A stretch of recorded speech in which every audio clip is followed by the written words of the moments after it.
When initiating projects in the classroom, the first thing you really want to do is give the students learning objectives, give them goals and what they need to accomplish, and basically you will monitor them throughout the whole process, and help them and let them know where they need to improve. For example, in my classroom we do the History Fair project. Basically we let the kids have their choice on which topic they're going to do, whether it's a history figure or a history event. Basically let the kids have the freedom to choose. Also maybe, show them visuals, show them different examples of these events. That way they get familiar with them and they decide which one they would show the most interest in. The next step would be basically maybe to set up something with your librarian. You want the librarian on the same team as you. You want he or she to be able to help you out in that area. The Big Six research is a great method for the kids to follow. It basically has the 6 basic steps for them to follow in order. The librarian will be able to help you out, and also many teachers on your campus will be able to help you out with this big project. This project consists of a research paper and a display board. The writing process is very important with the research paper. Usually, middle school, the kids really need to be walked through each piece of the writing process.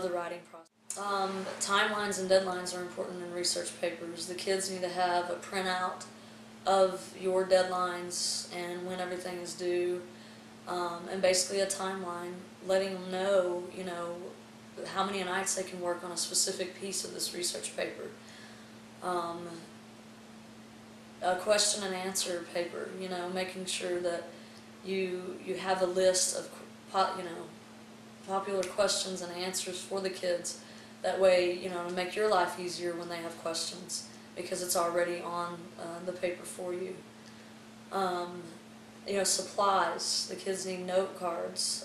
They need to know how to use a note card, how to take the information down for their bibliography and whatnot, what information they do actually need on the note card.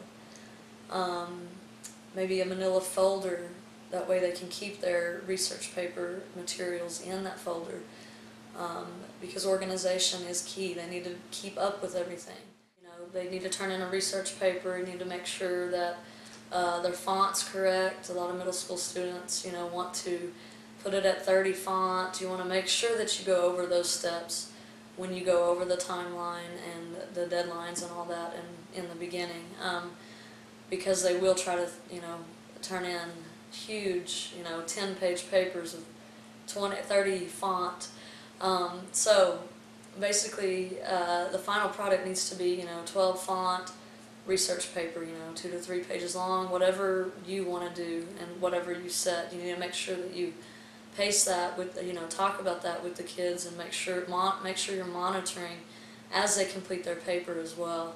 Final product for basically the research in my class was, outline, note cards. They turned in a rough draft and a final copy.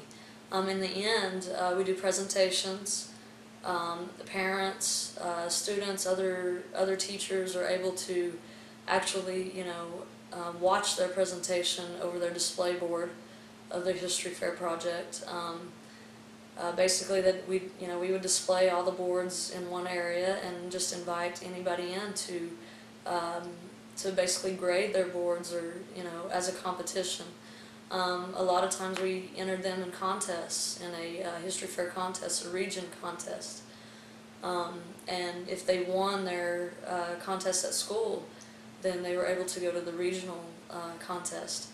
So it makes it really fun and interesting. When evaluating your project in the end, there's always going to be changes. And next year, every year you're going to figure out what needs to be changed and what you need to do better on the project to allow the students to be effective.